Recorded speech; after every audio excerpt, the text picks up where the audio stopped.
அந்த துளசிதாசர் உட்கார்ந்து தபஸ் பண்ண ஒரு இடம், அவர் பஜனை பண்ண ஒரு இடம், அழகான இந்த தியான்குதிரி பக்கத்தில் இருக்கக்கூடிய துளசிதாசருடைய பஜன் ஸ்தலி, பஜன் குட்டீர். நமக்கு பாக்கியம் இன்னைக்கு இங்க சமர்த்த ராமதாச வைபவம். நிஜமாவே பகவான் எதை எங்க கொண்டு சேர்த்து என்ன பண்ண போறான்றது அப்படியே விட்டுருணும். வாழ்க்கை அது போற போக்கில் போனாலே வாழ்க்கை சரியா இருக்கும். கிட்டத்தட்ட 372 நாள் சமர்த்த ராமதாசர். சமர்த்த ராமதாசர் மாக வத்திய நவமி அன்னைக்கு தான் கிளம்பணும் அப்படின்னு அழகா தீர்மானம் பண்றார். தீர்மானம் பண்ணியாச்சு. அவர் கிளம்புறதுக்கு முன்னாடி ஜோரா தஞ்சாவூர்ல இருந்து ராமனுடைய விக்கிரகமும் வந்தாச்சு. அழகா அந்த ராமன் எல்லாம் வச்சுட்டார், பார்த்துட்டார். அழகான அந்த மாக வத்திய நவமி ராமதாசர் அப்படியே உட்கார்ந்து இருக்கார். அக்கா பாய் ஜோரா உத்தவ சுவாமி, பீமா சுவாமி, தஞ்சாவூர் மட்டத்தில் எந்த பீமா சுவாமி அழகா சமர்த்த ராமதாசருடைய விஷயங்கள் எல்லாம் பிரகடனப்படுத்தினாரோ அந்த பீமா சுவாமி அங்கே இருந்தார் அப்படின்னு காண கிடைக்கிறது. சமர்த்த ராமதாசர் பக்தாளுக்கு சொல்ல வேண்டியதெல்லாம் சொல்லிட்டார். உத்தவ சுவாமி வழியா நிறைய பக்த ஜனங்கள் கூட்டம் கூட்டமா சமர்த்த ராமதாசர் கிளம்ப போறார் அப்படின்னு தெரிஞ்சுண்டு அவரை தரிசனம் பண்ணணும்னு வந்தாச்சு. எல்லாரும் வந்தாச்சு. 1608 சமர்த்த ராமதாசருடைய அவதாரம். அப்படியே ஓடி ஓடி ஓடி ஓடி ஓடி ஓடி தான தூரம் வந்துட்டார் சமர்த்த ராமதாசர். தான் பண்ண வேண்டியதெல்லாம் பண்ணியாச்சு அப்படின்னு அவருக்கு நன்னா தெரிஞ்சாச்சு. ராமனும் வரலாம் அப்படின்னு ஆக்ஞை கொடுத்துட்டான். ரொம்ப விசேஷமா சமர்த்த ராமதாசர் எல்லாத்தையும் சொல்லி முடிச்சோன்னா மனசு அப்படியே லயப்படுறது. தன்னை மறந்து அப்படி எல்லாம் சொல்லி முடிச்சோன்னா அப்படியே திருப்தி ஆயிட்டார். அப்படியே உட்கார்ந்துட்டு இருந்தார். உத்தவனுக்கு சொல்ல வேண்டியதெல்லாம் சொல்லி முடிச்சாச்சு. உத்தவனுக்கு தெரியறது சமர்த்த ராமதாசர் கிளம்புறார்னு. நிஜமாவே சிஷ்யாளுக்கு அதெல்லாம் தெய்வமே மனோபலம் கொடுத்தால் ஒழிய ரொம்ப கஷ்டம். ஏன்னா எனக்கு தெரியும் அது அதெல்லாம் கற்பனை கூட பண்ணி பார்க்க முடியாத ஒரு விஷயம். ஏன்னா குருநாதன் தான் அஸ்திவாரம். அது வரைக்கும் வாழ்க்கையில் ஆசை, கர்மவினை, அப்பா அம்மா, பந்துக்கள், பல விஷயங்கள் பேஸா இருக்கும். அதை வச்சு அப்படி ஓடிட்டு இருக்கும். குருன்னு ஒருத்தர் வந்த பிறகு அது அஸ்திவாரம் ஸ்ட்ராங்கா உக்காந்துடும். அது அப்படி நிற்கும்.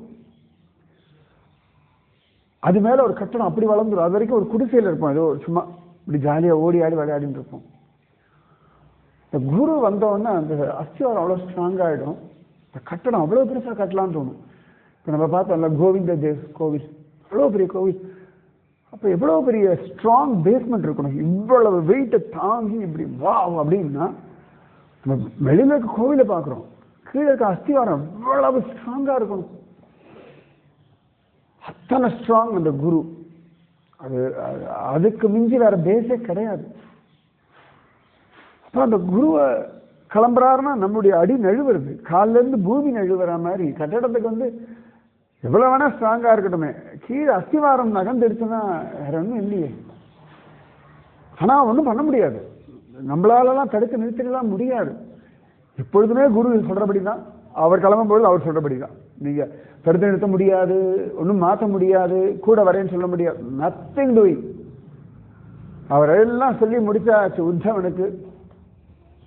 அப்படி அது வரைக்கும் உத்தவனை பார்த்தார், அக்காபாயை பார்த்தார், பீமா சுவாமியை பார்த்தார். கடைசி கிருபா கட்டாட்சம் அவளுக்கு அப்படி பண்ணிட்டார்.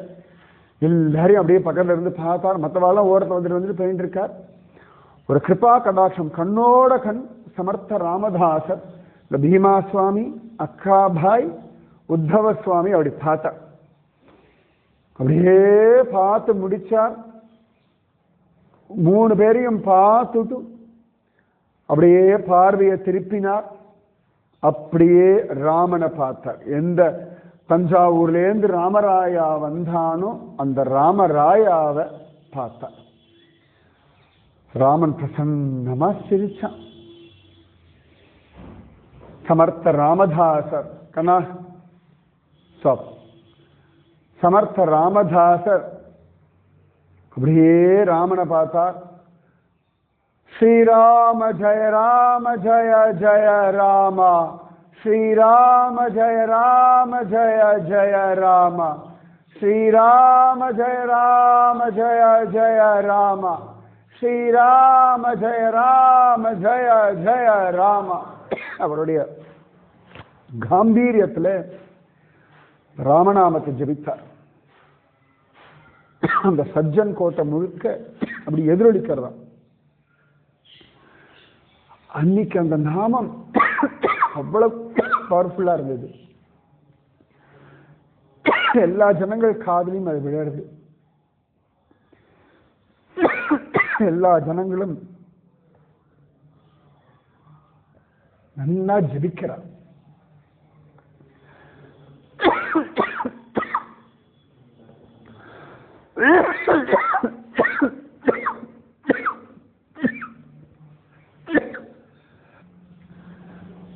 அழகா அந்த சஜ்ஜன் கோட்டை முழுக்க இப்படி எதிரொலிக்கிறது.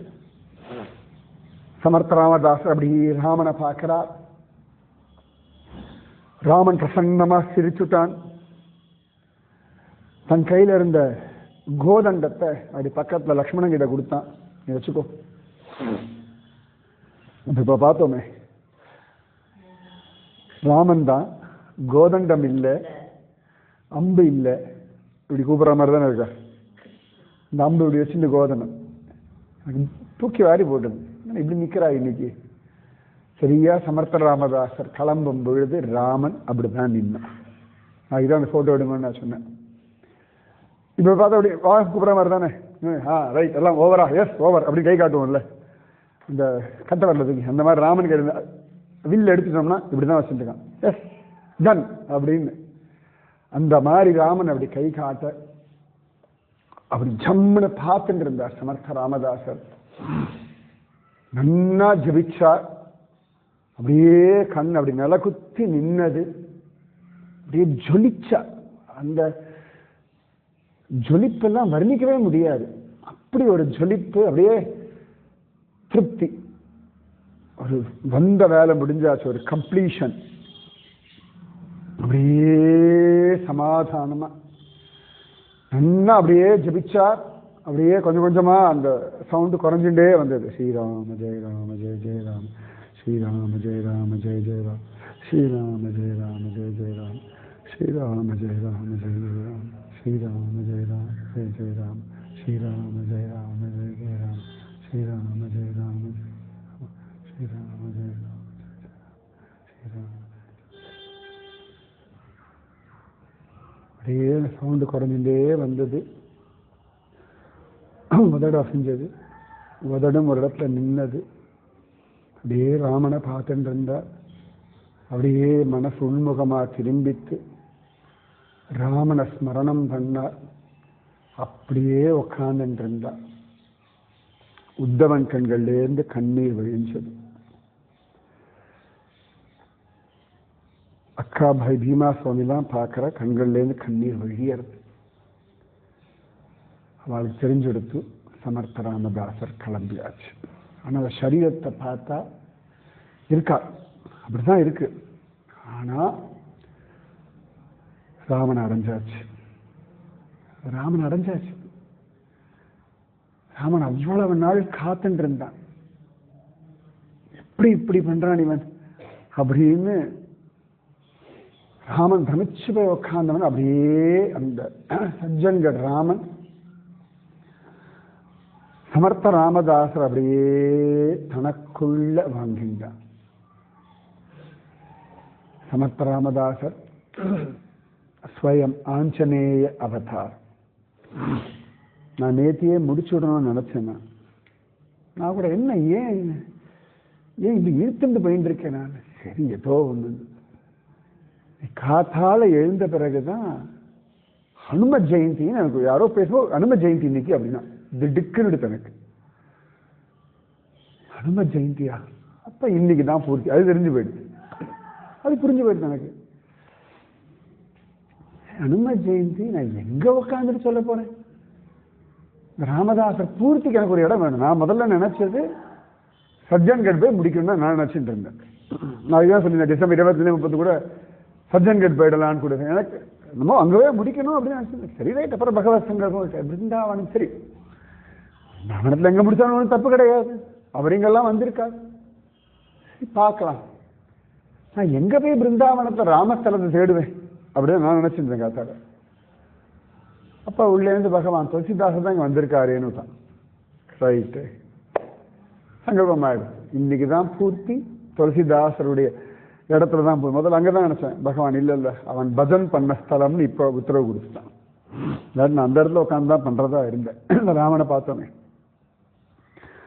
துளசிதாசரை விட வேற யார் ராமதாசருடைய வைபவத்தை புரிஞ்சுக்க முடியும்? இந்த காம்பீரியம். ஏன்னா இந்த துளசிதாசர் இதே இடத்துல தான் சாதுக்கள் நடுவில் உட்கார்ந்துட்டு இருந்த ஒரு சாதுவினுடைய ஷூவை எடுத்துட்டு அதுல எனக்கு பாயசம் விட இதை விட நல்ல பாத்திரம் கிடையாதுன்னு அவர். சமர்த்த ராமதாசருடைய சரித்திரத்தை பிருந்தாவனத்தில் ஹனும ஜெயந்தி அன்னைக்கு துளசிதாசருடைய பஜன் குட்டீர்ல பூர்த்தி பண்றோம்னா எங்கேயோ ஆரம்பிச்ச ஓட்டம் எங்க வந்து முடியறது பாருங்க. சுவாமி அவரோட பிளான் ஒண்ணு உண்டு. நான் தான் சொல்லுவேன், நீங்க பாட்டு குழந்தை மாதிரி பெயிண்டே இருங்கோ, எங்க கொண்டு வந்து சுவாமி உங்களை நிறுத்தி வைக்கணுமோ நிறுத்தி வச்சிருவாங்க. இன்னைக்கு பாருங்க, ஏகாந்தமா கியான் குதிரிய பார்த்தோம், உத்தவனுக்கு ஞானம் கிடைச்ச இடத்தை பார்த்தோம். இந்த இடத்துல கிருஷ்ணன் தன் ரூபத்தை மாத்திண்டு துளசிதாசருக்கு ராமனா காட்சி பஜன் பண்ணா. இங்க தான் படுத்துட்டார். இங்க படுத்துட்டு இருக்கும் பொழுதுதான் கிருஷ்ணன் வந்து காட்சி கொடுத்தான். ஏண்டா நீ ஹிருதயத்துல வரா, இது என்ன அந்த புறம் இல்ல, அந்த புறம் இல்லடா, அது ராமனுடைய அந்த புறம்னு. கிருஷ்ணன் நீ வந்திருக்கிறது ஏன் அந்த புறம்? என்னுடைய டெரிட்டரிக்குள்ள வந்துட்டு நீ எப்படி நான் உள்ள வராதுன்னு சொல்லுவேன். நீ வேணா வெளில போ, தெரியாம வந்துட்டேன்டா, நான் கிளம்பிடுறேன்டான்னு. அடுத்த நிமிஷம் சிரிச்சுண்டே கிருஷ்ணன் மயில்பீலியை தூக்கி போட்டுட்டு புல்லாங்களை தூக்கி போட்டுட்டு கோதண்டத்தை வச்சுண்டு சாட்சாத் ராமச்சந்திர மூர்த்தியா காட்சி கொடுத்த இடம். ஹனும ஜெயந்தி, துளசிதாசருடைய பஜன் குட்டி, கிருஷ்ணன் ராமனா காட்சி கொடுத்த இடம். இதை விட சமர்த்த ராமதாசர் சரித்திரத்தை பூர்த்தி பண்றதுக்கு வேற எந்த நல்ல இடத்தை நான் தேட முடியும்? ஏன்னா பாண்டுரங்கனே சமர்த்த ராமதாசருக்காக ராமனா காட்சி கொடுத்தான் அப்படின்னு காண கிடைக்கிறது. உங்களுக்கு பாக்கியம். சமர்த்த ராமதாசர் சரித்திரத்தை இந்த இடத்துல முடிக்கும் பொழுது நீங்கள்லாம் இருக்கணும்னு அவன் வச்சிருக்கான். அவ்வளவுதான். அப்ப அத்தனை சிரேஷ்டம் இந்த சமர்த்த ராமதாச வைபவம். அவர் அழகாக பகவான அப்படியே அடைஞ்சுட்டார். இன்னைக்கும் சஜ்ஜன்கள்ல அவருடைய சமாதி இருக்கு, அவர் உபயோகப்படுத்தின பொருட்கள்லாம் இருக்கு. 372வது நாள் சமர்த்த ராமதாச வைபவத்தை இங்க பூர்த்தி பண்றோம். இந்த சமர்த்த ராமதாச வைபவம் சனாதன தர்மத்துக்கும் பாரத தேசத்துக்கும் நன்மை செய்யும். இதை கேட்டவா அத்தனை பேருக்கும் பக்தியும் ஞானமும் வைராகியமும் ஆயுர் ஆரோக்கிய ஐஸ்வர்யமும் சமர்த்த ராமதாசர் போல திருடமான தைரியமும் உற்சாகமும் அள்ள அள்ள குறையாத நாம 13 கோடி ஸ்ரீராம ஜெயராம ஜெய ஜெயராமன் ஜபிச்சு அவருக்கு பகவான் கிடைச்சார். அந்த மாதிரி அள்ள அள்ள குறையாத நாம ஜபமும் சித்திக்கட்டும். துளசிதாச அனுகிரகத்தினாலே ராமனுடைய பரிபூர்ண கிருபா கடாட்சம் லபிக்கட்டும்னு இந்த சரித்திரத்தை இனி எத்தனை வருஷம் கழிச்சு யார் கேட்டாலும் அவர்களுக்கும் இந்த ஆசீர்வாதம் பூரணமாக உண்டு. பிருந்தாவனத்துல கியான் குதிரி பக்கத்துல எந்த இடத்துல துளசிதாசர் உட்கார்ந்து ராமநாமத்தை ஜபிச்சாரோ, எந்த இடத்துல கிருஷ்ணன் துளசிதாசருக்கு ராமனாக காட்சி கொடுத்தானோ அந்த குட்டீரத்துல சமர்த்த ராமதாசருடைய அழகான அந்த நிர்வாணம்னு சொல்லுவார். தன்னை விட்டுட்டு அவர் அப்படியே ராமனிடத்துல கலந்த வைபவத்தை இந்த மார்கழி மாசம் அம்மாவாசையில ஹனும ஜெயந்தி அன்னைக்கு பகவானுடைய கருணையினாலே, ஏன்னா இந்த ராமதாசர் ஆரம்பிக்கும் சந்த் நாபாதாசனுடைய பக்தமாலாவை ஆதாரமாக கொண்டுதான் ஆரம்பிச்சது. ஆரம்பத்தில் போடும்போது சந்த் நாபாதாஸ் பக்தமாலா அப்படின்னு போட்டுட்டு தான் சமர்த்த ராமதாஸ் அங்கேருந்து ஆரம்பிச்சோம். அதன் பிறகு நிறைய ரெஃபரன்ஸ் பண்ணா விதை போட்டது நாபாதாஸ். பக்தமாலா இந்த இடத்துல தான் பக்தமாலாவுக்கு அவருக்கு அழகா துளசிதாசரை சூடாமணியாக கொடுத்தார்னு. இதுதான் சந்த் நாபாதாஸ் அவர் இருந்தது தபஸ் பண்ணதெல்லாம் கல்தாஜின்னு ஜெய்ப்பூர் பக்கத்துல. மீரா சரித்திரத்துலேருந்து தான் நாபாதாஸ் பக்கம் போனோம். அதுக்கப்புறம் தான் கல்தாஜி போயிட்டு வந்தேன். அதுக்கப்புறம் அப்படி சமர்த்த ராமதாசர் ஏப்ரலில் கூட இங்கே வந்திருந்தேன். நாபாதாசருடைய இந்த இடத்துக்கு வந்திருக்கேன். துளசிதாச குட்டீரம் வந்திருக்கேன். இது பாழடைஞ்சு கடந்தும் நான் பார்த்துருக்கேன். இது இன்னைக்கு ஜம்முன்னு உத்தாரணமாக இருக்கிறதுன்னு பார்த்துருக்கேன். இந்த இடத்துல சமர்த்த ராமதாசருடைய சரித்திரத்தில் அவருடைய நிர்வாணத்தை பூர்த்தி பண்றோம். சமர்த்த ராமதாசர் மோட்சம் அடைஞ்சா ஹனும ஜெயந்தி. நம்ம சமர்த்த ராமதாசர் சரித்திரத்துல ஹனும ஜெயந்தி அன்னைக்கு பிருந்தாவனத்துல சந்தியா வேளையில சமர்த்த ராமதாசுடைய மோட்ச பிரபாவம் சொன்னேன். சரியா மத்தியானம் 12:05 அதாவது அபிஜித் முகூர்த்தம். ராமநவமியில ராமன் அவதாரம் பண்ற சமயம் அந்த மத்தியான வேலை தான். அந்த சமயத்துல தான் சமர்த்த ராமதாசர் தன் சரீரத்தை விட்டுட்டு ராமனோட கலந்தார். ஸ்ரீராம ஜய ராம ஜய ஜய ராம, ஸ்ரீராம ஜய ராம ஜய ஜய ராம, जय बोलो सीता रामचंद्र भगवान की जय। जय बोलो राष्ट्र गुरु समर्थ रामदास स्वामी की जय। जय बोलो वीर धीर सूर आंजनेय स्वामी की जय। जय बोलो स्वराज्य सिंहासनाधिपति छत्रपति शिवाजी महाराज राज्य की जय। जय हिंद भारत माता की जय। जय बोलो संत तुलसीदास महाराज की जय। जय बोलो भक्तमाला भक्त संत नाभादास महाराज की जय। जय बोलो वृंदावन धाम की जय। जय बोलो यमुना मैया की जय। जय बोलो राधा रानी की जय। राधे कृष्णा।